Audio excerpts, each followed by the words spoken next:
In a development that has sent ripples through West Africa's political landscape, a peaceful pro-Ibrahim Traoré rally organized in Lagos, Nigeria, ended in chaos after Nigerian security forces abruptly detained the event's key organizer and several participants. The rally, billed as a show of solidarity with the Burkinabe leader and his anti-imperialist stance, was seen by many as a symbolic rejection of Western influence and an expression of Pan-African unity. However, the Nigerian government's response has revealed deeper geopolitical anxieties and raised questions about regional alliances. A rising symbol of African sovereignty, Captain Ibrahim Traoré, the youthful president of Burkina Faso, has become a lightning rod for Africa's disenfranchised and a hero to a new generation of revolutionaries. His unapologetic rejection of neo-colonialism, bold moves to expel French troops, and establishment of regional cooperation with Niger and Mali have elevated him to near-mythical status.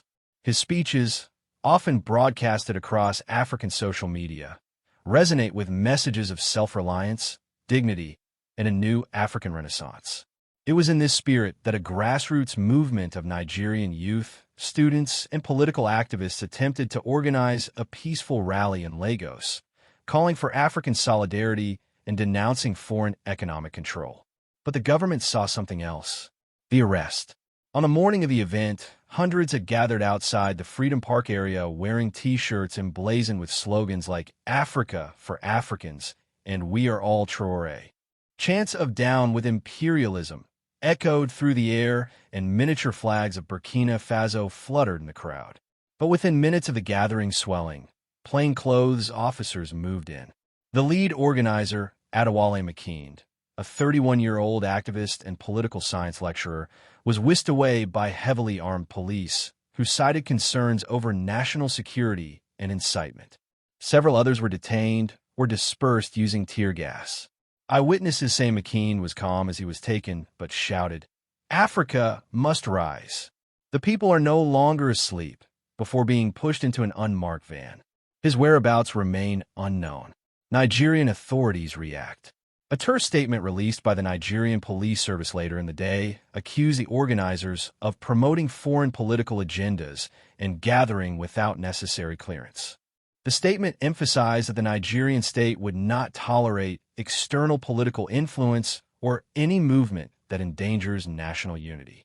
Critics, however, say the crackdown reveals the growing fear among some African governments of a new wave of populist, grassroots uprisings inspired by leaders like Traoré. It's not about security. It's about suppressing the dream of a liberated Africa, said political analyst Dr. Ifani Odom. A growing movement across Africa. This rally is not an isolated incident. In recent months, youth-led movements have held symbolic marches, online forums, and even university lectures dedicated to Ibrahim Traoré in countries like Senegal, Ghana, Cameroon, and South Africa. His stance against foreign military presence and the control of African resources has struck a chord. In Burkina Faso, he has launched agricultural self-reliance programs, replacing Western food aid with local production. In Mali and Niger, similar policies are being mirrored as part of the emerging alliance of Sahel states, (AS). These moves have challenged the Western-backed ECOWAS bloc, in which Nigeria plays a leading role. That Nigeria, Africa's most populous nation, would react so strongly to a mere rally suggests that Traoré's influence is being taken seriously at the highest levels. Silence from Ouagadougou. The Burkinabe government has not officially responded to the arrest in Lagos. However, sources close to the presidency suggest that Captain Traoré is deeply concerned and monitoring the situation closely. Unofficial Telegram channels linked to AES sympathizers condemned the arrests and called for peaceful resistance against those suppressing African unity.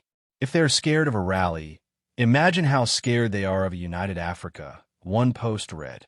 International reactions. The US and EU have remained largely silent about the incident, though some international human rights organizations have criticized the Nigerian government's crackdown. Amnesty International Nigeria issued a brief statement calling for the immediate and unconditional release of all peaceful demonstrators. Meanwhile, prominent Pan-African influencers and bloggers have taken to TikTok and X, formerly Twitter, to amplify the situation, accusing the Nigerian government of serving Western interests and fearing their own people. Hashtag AfroAwakening and hashtag FreeMcKean began trending within hours of the incident, with users drawing parallels between Traoré and past African leaders like Thomas Sankara and Patrice Lumumba. The bigger picture, what this incident ultimately reflects, is the growing ideological fault line within Africa.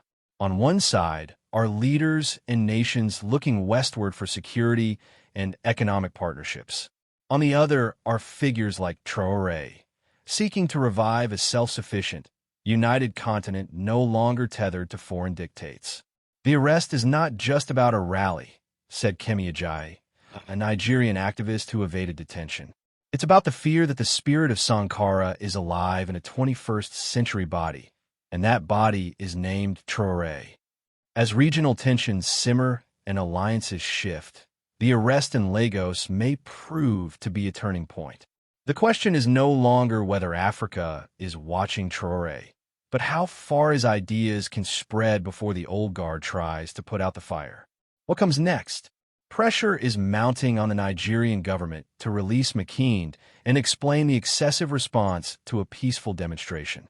Meanwhile, Pan-African organizations are planning a digital rally, a virtual demonstration across all social platforms to demand freedom of expression and solidarity with the arrested organizers.